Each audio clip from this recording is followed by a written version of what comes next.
یۆنامی دەوری باشی بینیوە کە لەگەڵ پێکهاتەکانی کەرکک لە کۆبنەوەی بەردەوامن. نوێنەری پێکهاتەکان هەموو کوردەوە، عەرەبی تێیە، تورکمانە، مەسیحین، هەمووی کۆبنەوەکان تا ڕادێکی باش چۆتە پێش.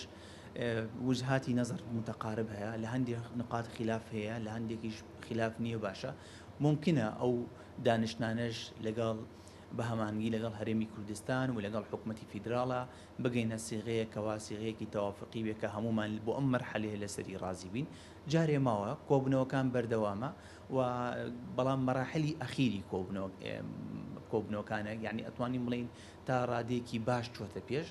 ئەمێنێتەوە سەر ئەوەی کە چەند نقاتێکی خلاف هەیە لە نێوان کورد و پێکهاتەکانی تر. ممکنە ئەوی چارەسەر بکرێت، دەبێت هەمومان ڕێککەوین بە نەتیجە، دەبێت اتفاقین لەسەر داهاتووی کەرکک، اتفاقین لەسەر ئیدارە و شێوازی حکومڕانی لە کەرکک بۆی ئەم مەرحەلەیە تێپەڕێنین و خۆمان ئامادە بکەین بۆ مەرحەلەی داهاتوو. لە بیرمان نەچێت هەڵبژاردننی ئەنجومەنی پارێزگاکانی عێراق لە ئارادایە و ئێستاکە لە ئەنجومەنی نوێنەرانی عێراق هەموارکردنەوەی یەکەمی تعدیلی ئەو قانونە ئەکرێت. بۆیە دەبێت ئەم مەرحەلەیە تێپەڕێنین، دۆخەکە ئاسایی بکەینەوە و جۆرێک لە متمانە و سیقا بۆ لە نێو پێکهاتەکان دروست بکرێت بۆی خۆمان ئامادەکەین بۆ هەڵبژاردنێکی نەزیە. ئەو کاتە هەر یەک لە ئەم لایەنانە بەپێی ئیستحقاقی خۆی دەتوانێت ئیداری ئەم شارە پێک بێنێ یان حکوومەتی ئەم شارە پێک بێنێ. بەڵام ئەو کاتیش من تاکید لەسەر یەک خاڵک دەکەم، دەبێت شەراکەت هەبێت و دەبێت تەوافق هەبێت.